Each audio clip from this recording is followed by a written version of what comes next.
नमस्कार, मी Neha. Deshonnati news bulletin मध्ये आपलं स्वागत आहे. जाणून घ्या आतापर्यंतच्या ठळक घडामोडी. राम कार्यात भ्रष्टाचार चालणार नाही. ठाण्यातील रामायण महोत्सवात उपमुख्यमंत्री देवेंद्र फडणवीस यांचे प्रतिपादन. पुन्हा एकदा प्रधानमंत्री नरेंद्र मोदींच्या नेतृत्वात रामराज्य स्थापित करू, फडणवीसांनी व्यक्त केला विश्वास. राष्ट्रवादी काँग्रेस आमदार अपात्र प्रकरणाची सुनावणी संपली आहे. विधानसभा अध्यक्ष राहुल नार्वेकर यांनी नवीन वेळापत्रक जाहीर केलं आहे. पुढील सुनावणी मंगळवार दिनांक 23 जानेवारी रोजी सकाळी 11 वाजता होणार आहे. या संदर्भात जयंत पाटील म्हणाले, अजित पवार यांच्या गटाने वेळ वाढवून मागितला आहे. वकिलांनी त्याला विरोध केला होता, मात्र विधानसभा अध्यक्षांनी त्यांचा निर्णय दिला. आज आपली साक्ष झालेली नसल्याचेही जयंत पाटील म्हणाले. समोरच्या बाजूने अजित पवार यांच्या गटाकडून मुदतवाढ मागण्यात आली.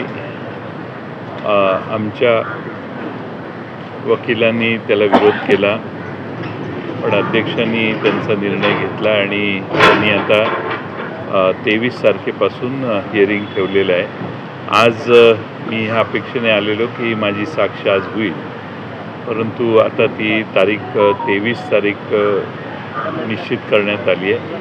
कारण विरोधी बाजूच्या वकिलांनी आम्ही जे फाईल केलेले ॲफिडेविट आहेत ते वाचण्यासाठी आणि तयारी करण्यासाठी वेळ मागितला. नांदेड येथील सायन्स कॉलेजमध्ये NES क्रीडा महोत्सवाचे आयोजन. यात विविध क्रीडा स्पर्धा घेण्यात येणार आहेत. इमारतीवरील झुल्याचे स्लॅब कोसळून मलब्याखाली दबून एका मजुराचा मृत्यू. भंडाऱ्यातील सावरी येथील धक्कादायक घटना. शुभम रमेश पलने, वय वर्ष 28 असे मृतकाचे नाव. 3 मजली इमारतीवरून झुल्याचे स्लॅब ड्रिल मशीनने तोडण्याचे काम करताना कोसळला स्लॅब. गोंदिया शहरातील दुर्गा चौक येथील दुर्गा मंदिरात उभारण्यात आली अयोध्येच्या मंदिराची प्रतिकृती. प्रभू रामचंद्राच्या अयोध्येच्या मंदिराची ही प्रतिकृती एका मुस्लिम युवकाने बनवली आहे. हाफिज अनवर शेख असे या युवकाचे नाव आहे. खासदार प्रताप पाटील चिखलीकर यांच्या हस्ते विविध विकास कामाचे भूमिपूजन संपन्न. नांदेड दक्षिण मतदारसंघातील महानगरपालिका अंतर्गत हनुमान मंदिर येथील संरक्षण भिंत तसेच प्रभागातील सीसी रस्ते यासाठी देण्यात आला निधी. राज्याचे गृहनिर्माण आणि इतर मागास बहुजन कल्याण मंत्री अतुल सावे यांच्या पुढाकारातून 109 कुंडात्मक महायज्ञाचे आयोजन. 21 जानेवारी रोजी पार पडणार भव्य सोहळा.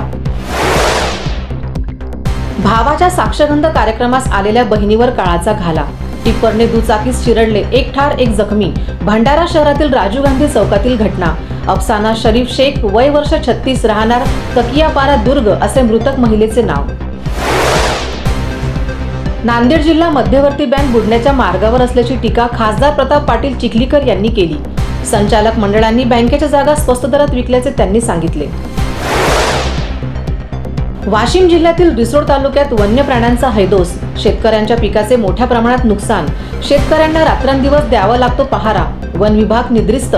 शेतकरी व्यक्त करतायत तीव्र संताप. परभणी जिल्ह्याच्या गंगाखेड शहराजवळील मन्नाथ तलाव येथे मत्स्य व्यवसाय विभागाकडून मच्छीमारांची क्रियाशीलता तपासणी. नोंदणीकृत संस्थेच्या सभासद प्रत्यक्ष मासेमारी करणारा सक्रिय मच्छीमार आहे का, यासाठी ही तपासणी करण्यात आली. मुदखेड तालुक्यातील बलात्कार प्रकरणातील पीडितेच्या परिवाराची खासदार प्रताप पाटील चिखलीकरांनी घेतली भेट. आरोपींना कडक शिक्षा व्हावी यासाठी प्रयत्न करणार असल्याची दिली प्रतिक्रिया.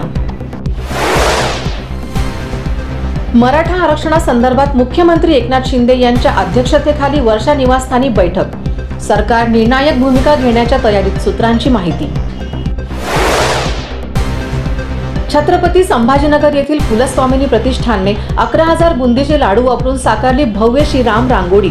25 फूट बाय 41 फूट व 11 किलो फुले वापरून ही रांगोळी काढली असल्याची माहिती कुलस्वामिनी प्रतिष्ठानचे अध्यक्ष विलास कोरडे यांनी दिली आहे. देशाचे पंतप्रधान नरेंद्र मोदी यांनी दरवर्षी 2 कोटी बेरोजगारांना नोकऱ्या देऊ असे आश्वासन दिले होते. त्यांनी दिलेले आश्वासन अजूनही पूर्ण केले नाही. त्यांच्या निषेधार्थ हिंगोलीत काँग्रेसच्या वतीने रोजगार दो, न्याय दो अशी मागणी करत केंद्र सरकारच्या विरोधात रॅलीचे आयोजन करण्यात आले. याचबरोबर हे बातमीपत्र संपलं. पुन्हा भेटूया नवीन घडामोडींसोबत. नमस्कार. ठळक घडामोडींसाठी देशोन्नती न्यूज चॅनलला सबस्क्राइब करा आणि बेल आयकॉन प्रेस करा.